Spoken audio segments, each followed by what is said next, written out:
بسم الله الرحمن الرحيم الحمد لله رب العالمين أشهد أن لا إله إلا الله والملك الحق المبين وأشهد أن محمدا عبده ورسوله المبعوث بالبركة والإنعام والصلاة والسلام على سيدنا ونبينا محمد وعلى آله وأصحابه أجمعين أوصيكم عباد الله وإياي أولا بتقوى الله فاتقوه وأطيعوه إن الله مع الذين اتقوا والذين هم محسنون أما بعد. Дорогие братья, дай Аллах, чтобы сегодняшний день и последующие дни были для нас баракатными, чтобы Всевышний Аллах принял все наши благие деяния. Всевышний Аллах говорит в своем священном Коране: Бисмиллахи рахмани рахим, инна Аллаха юхиббу тавабин ва юхиббу мутатахирин. То есть Всевышний Аллах говорит в своем священном Коране, что Всевышний Аллах любит тех, которые каются. То есть тех, которые, если они совершают грех, они просят прощения у Всевышнего Аллаха. И дальше Всевышний Аллах говорит в своем священном Коране: «Ваюхиббуль мутатахирин». Всевышний Аллах любит очищающихся, то есть тех людей, которые соблюдают чистоту, порядок, гигиену. Дорогие братья, мы с вами мусульмане, и нам подобает, чтобы мы были чистыми, чтобы мы соблюдали гигиену, чистоту. Ибо мусульмане – это тот, кто символизирует собой порядок и чистоту. И, дорогие братья, ислам во все времена уделял очень пристальное внимание внешнему виду человеку. И мусульманин обязан всем своим видом и поведением быть безупречным в любом обществе. То есть в любом обществе мусульманин, он должен быть безупречным. И, дорогие братья, вот эту вот чистоту, порядок, гигиену, мы не должны эту гигиену смотреть у кого-нибудь и заимствовать у кого-нибудь. То есть мы не должны заимствовать ни у европейцев, ни у китайцев, ни у американцев. Что нам нужно? Нам нужно просто заглянуть в сунну нашего пророка, алейхиссалату вассалам. Нам нужно делать то, что сказал нам наш пророк, алейхиссалату вассалам. И если мы заглянем в сунну нашего пророка и будем такими чистыми, как завещал нам наш пророк, алейхиссалату вассалам, Всевышний Аллах будет нас любить. И как я сказал, дорогие братья, ислам уделил очень пристальное внимание чистоте. Ибо в достоверном хадисе, все хадисы, дорогие братья, которые мы сегодня приведем, они достоверные. И в достоверном хадисе, который передал имам Муслим, наш пророк, алейхиссалату вассалам, говорит: «Ат-тухур шатрул иман». То есть чистота, сказал наш пророк, алейхиссалату вассалам, это половина имана. То есть чистота – это половина имана, сказал наш пророк, алейхиссалату вассалам. И, дорогие братья, поэтому мы должны быть чистыми. И еще ислам, как я сказал, уделил очень большое внимание чистоте. Ибо когда мы становимся на намаз, что нам обязательно? Нам обязательно делать омовение. Почему? Потому что чтобы мы были чистыми. И есть еще такие вот купания обязательные и желательные. Почему ислам обязал для нас эти купания? Чтобы мы были чистыми и чтобы в любом обществе мы были приятны, чтобы не было от нас отвращения. И поэтому, дорогие братья, желательно, когда мы садимся кушать, чистить, мыть руки, когда мы закончим кушать, мыть руки, когда мы ложимся спать, желательно мыть руки, когда мы просыпаемся ото сна, желательно мыть руки. Ибо в достоверном хадисе, который передал имам Муслим, наш пророк, алейхиссалату вассалам, говорит: «Иза стайкада ахадукум фалюфри ала яди таласа маратин, кабла юдхила ядуху фи инахи, фейну ла ядри фимма батат ядуху». То есть наш пророк, алейхиссалату вассалам, говорит: если кто-нибудь из вас проснется ото сна, пускай он 3 раза помоет свои руки, ибо он не знал, где ночевала его рука. То есть, ибо он не знал, чего он касался ночью. И поэтому желательно, когда мы просыпаемся ото сна, мыть руки. Даже когда мы ложимся спать, тоже желательно мыть руки. Почему? Потому что наш пророк, алейхиссалату вассалам, говорит в следующем хадисе: «Ман нама ва фи ядихи гамрун ва лам яхтилу фа асабу шейн, фала ялуманна иля нафсу». То есть наш пророк, алейхиссалату вассалам, говорит: если кто-нибудь лег спать, и на его руках был остаток жира от пищи, то есть или запах от мяса, он не помыл эти руки, и если в течение сна, если его что-нибудь постигнет, если с ним что-нибудь случится, там его постигнет болезнь или что-нибудь, пускай никого не видит, кроме как себя, сказал наш пророк, алейхиссалату вассалам. Поэтому, когда мы ложимся спать, желательно мыть руки. Когда мы просыпаемся ото сна, желательно мыть руки, дорогие братья. Еще желательно мыть руки, как я сказал, когда мы садимся кушать. И после еды тоже желательно мыть руки. Ибо наш пророк, алейхиссалату вассалам, перед тем, как он садился кушать, наш пророк, алейхиссалату, мыл руки. После того, как он заканчивал кушать, наш пророк, алейхиссалату вассалам, мыл руки. Кроме этого, наш пророк, алейхиссалату вассалам, говорит в достоверном хадисе: «Ман ахабба юктир Аллаху хайра байтихи, фалятавадда ида хазара гадауху ида руфи». То есть наш пророк, алейхиссалату вассалам, говорит: тот, кто хочет, чтобы Всевышний Аллах увеличил ему благодать в доме, тот, кто хочет, чтобы баракат в его доме было больше, пускай он перед едой и после еды моет руки, сказал наш пророк, алейхиссалату вассалам. То есть вот это вот мытье рук может быть причиной, чтобы баракат появился в нашем доме. И поэтому желательно вот эту суну не пропускать. Еще наш пророк, алейхиссалату вассалам, указал, чтобы мы использовали сивак, чтобы не было неприятного запаха изо рта, чтобы наш рот был чистым. И поэтому наш пророк, алейхиссалату, как говорит Аиша, то есть Аиша, жена нашего пророка, умуль му'минин, мать правоверных, наша с вами мать, дорогие братья, она говорит, наш пророк, алейхиссалату вассалам, когда он просыпался от сна, то первое, что делал наш пророк, он использовал сивак. Когда наш пророк, алейхиссалату вассалам, на длительное время удалялся, и когда он приезжал, перед тем, как он подходил к своим женам, перед тем, как он подходил к своей жене, что он сделал? Он использовал сивак. Почему? Чтобы не было неприятного запаха от его рта. И кроме этого, Аиша, то есть жена нашего пророка, умуль му'минин, как я сказал, мать правоверных, наша с вами мать, говорит, что посланник Аллаха сказал в хадисе, который передал имам Бухари, наш пророк, алейхиссалату вассалам, сказал: «Ас-сиваку матхарату лиль-фам ва марзату лир-раб». То есть наш пророк, алейхиссалату вассалам, сказал: использование сивака – это очищает рот, то есть делает рот чистым, то есть делает приятный запах изо рта, и еще делает Всевышнего Аллаха довольным тем, кто использует этот сивак. Дорогие братья, утром и вечером то, что мы используем зубную щетку, вот эта зубная щетка и есть тот же самый сивак. Но использование палочки, которая называется арак, которую использовал наш пророк, алейхиссалату вассалам, это более желательно, и награду за сивак, за этот арак, палочку, мы получим больше. И поэтому желательно использовать этот сивак, желательно утром и вечером мыть зубы и уделить на это очень пристальное внимание. И как я сказал, еще желательно купаться, дорогие братья. Если будут такие жаркие дни, как сегодня, желательно купаться каждый день. Если не каждый день, то через день. Если не через день, хотя бы в неделю один раз. В неделю один раз пропускать нельзя, дорогие братья. Ибо, как я сказал в достоверном хадисе, который передал имам Бухари, наш пророк, алейхиссалату вассалам, говорит: «Аль-гуслу йома джумаати ваджибун аля кулли мухталимин». То есть наш пророк, алейхиссалату вассалам, сказал, купание в пятничный день является обязательным для каждого совершеннолетнего. То есть для каждого взрослого, сказал наш пророк, купание в пятничный день является обязательным. Но есть другие хадисы, и опираясь на эти другие хадисы, где наш пророк, алейхиссалату, говорит, что купание в пятничный является желательным, по шафиитскому мазхабу купаться в пятничный день является желательным. Не то, что купаться, дорогие братья. В другом хадисе наш пророк, алейхиссалату вассалам, говорит: «Гуслу йовна джумаати аля кулли мухталимин ва сивакун ва ямассу мин ат-тиби ма кадра алей». То есть является сунной в пятничный день сперва искупаться, использовать сивак, надушиться благовониями, одеть чистую одежду, белую одежду, и после этого отправиться в мечеть, дорогие братья, чтобы совершить джум'a намаз. Даже не джум'a намаз. Если человек собирается, где вот много людей собирается на какое-нибудь собрание, где вот очень много людей, желательно искупаться, желательно использовать сивак, желательно одеть красивую одежду и отправиться.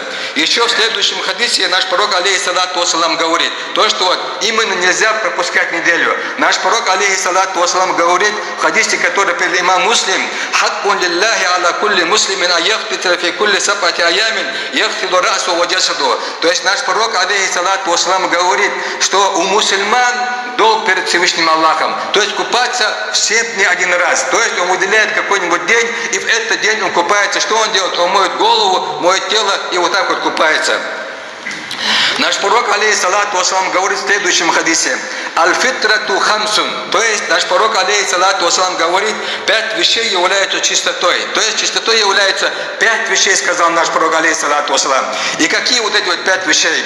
Аль-хиттану, валь-истихдаду, вакасфу шариб, ватаклиму асфар, ванатфу абад. То есть наш пророк, алейхиссалату вассалам, говорит, 5 вещей. Чистота состоит 5 вещей, и эти 5 вещей: обрезание, удаление волос, паха, постригание усов, постригание ногтей и убрание волос под мышками. Дорогие братья, когда вот отрастают усы, этот человек бывает неприятный, и от него бывает отвращение.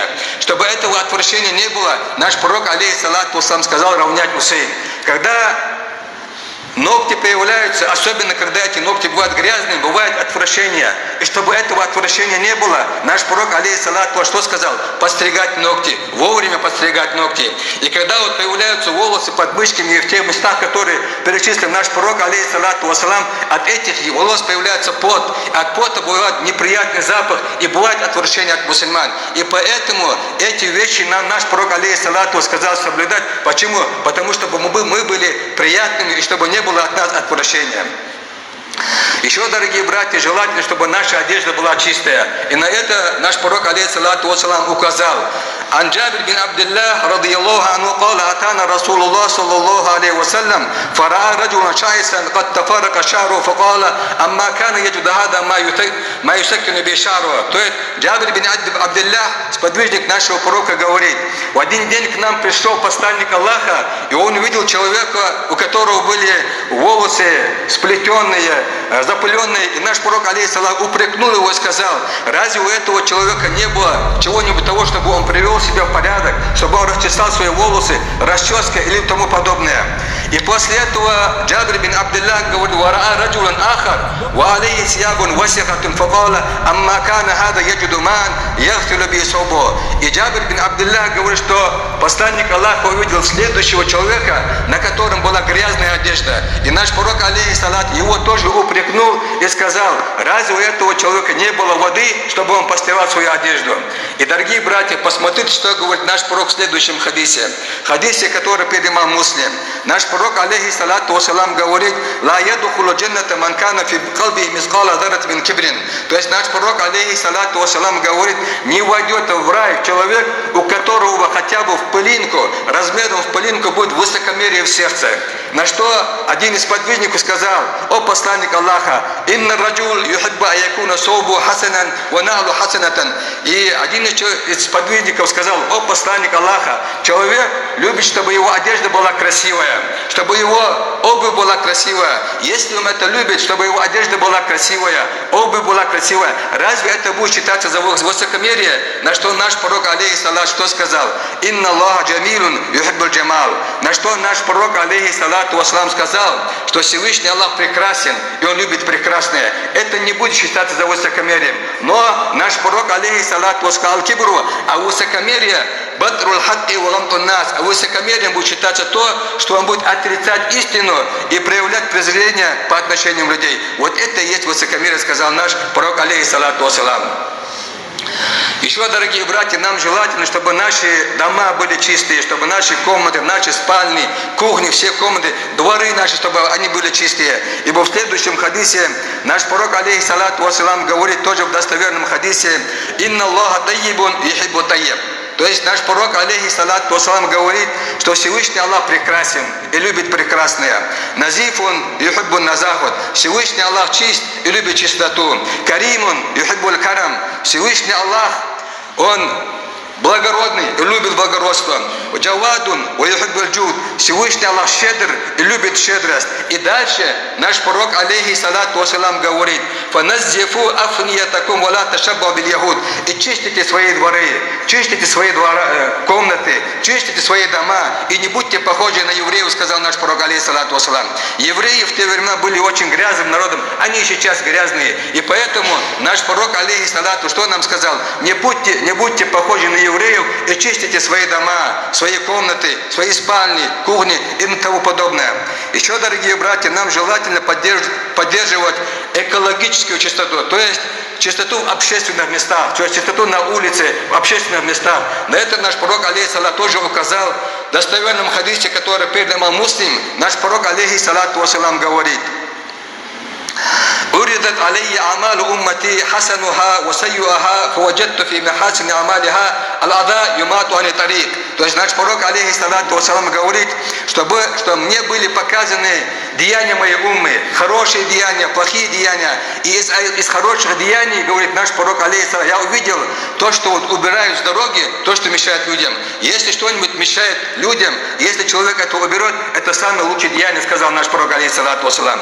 «Ваваджатту фи масави амалиха ан-нухамату такуну фил масджиди ла тудфан». А из плохих деяний, сказал наш пророк, я увидел плевок, который оставляет в мечети. Но, дорогие братья, во времена нашего пророка не было полов в мечети, не было ковров. Тогда молились прямо на полу. И после этого некоторые сподвижники плевок отставляли прямо в мечети. И поэтому наш пророк, алейхиссалам, что сказал? Вот это и есть самое худшее деяние, сказал наш пророк, алейхиссалату вассалам. Кроме этого, в достоверном хадисе наш пророк, алейхиссалату вассалам, говорит, что он увидел одного человека, который попал в рай из-за того, что он срубил дерево, которое выросло на дороге и мешало людям. Из-за этого деяния, то, что он срубил это дерево, из-за этого деяния Всевышний Аллах отправил этого человека в рай. Дорогие братья, в следующем хадисе наш пророк, алейхиссалату вассалам, говорит: «Аль-иману бит'ун ва саб'уна ау бит'ун ва ситтуна шу'ба». То есть наш пророк, алейхиссалату вассалам, говорит, иман состоит из 70 с лишним или 60 с лишним ветвей. «Афдалуха каулу ла илляха илляллах». Самое лучшее это слово «ла илляха илляллах». «Ва аднаха иматул адани тарик». А самое малое это убрать то, что мешает людям на дороге, сказал наш пророк. И дальше в продолжении этого хадиса наш пророк, алейхиссалату вассалам, говорит: «Валь хаяу шу'батун мин иман». А стыдливость это есть ветвь от имана, сказал наш пророк, алейхиссалату вассалам. Дорогие братья, в следующем хадисе наш пророк, алейхиссалату вассалам, говорит: «Иттаку ла'анайн».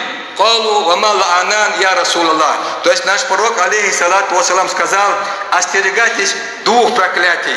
У нашего пророка спросили: о посланник Аллаха, какие эти два проклятия, которых нужно остерегаться? Сподвижники спросили.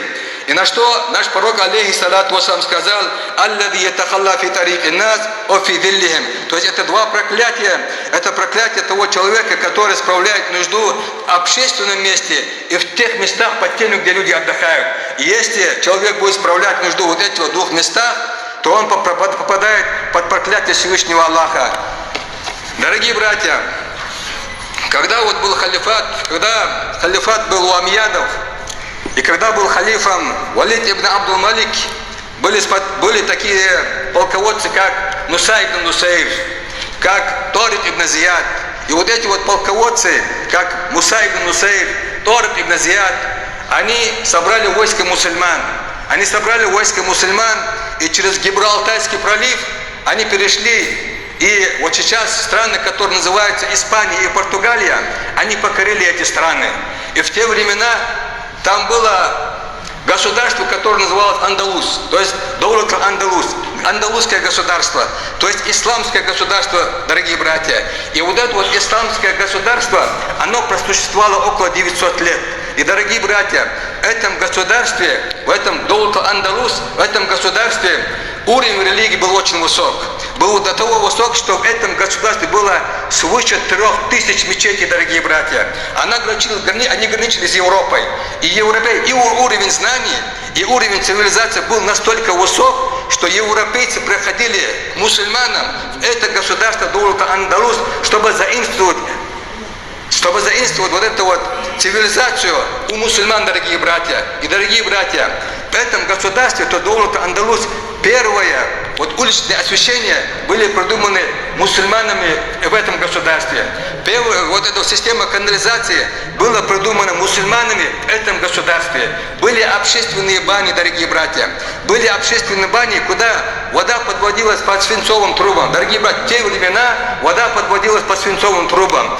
И вот эти вот европейцы, а европейцы тогда были варварами, грязными людьми, варварами. Они приходили в это государство, они приходили к мусульманам, чтобы заимствовать цивилизацию, дорогие братья. Но после того, как вот это вот государство Даулат Андалус ослабло, после того, как начались крестовые походы, и когда вот эти вот неверные отвоевали вот эти вот земли, первое, что сделали вот эти вот кафиры, они что сделали? Они разрушили эти мечети, они разрушили общественные бани и сказали: мы не должны быть похожими на мусульман. То есть они разрушили мечети и разрушили вот эти общественные бани. И, дорогие братья, Как я сказал, это было после того, как религия у них ослабла. И если мы хотим, чтобы наша цивилизация, уровень наших знаний, чтобы был высок, что нужно, чтобы мы были религиозными. И дай Аллах, дорогие братья, чтобы мы были религиозными, богобоязненными, и чтобы в первую очередь были чистыми наши сердца, а потом наши тела и наши одежды.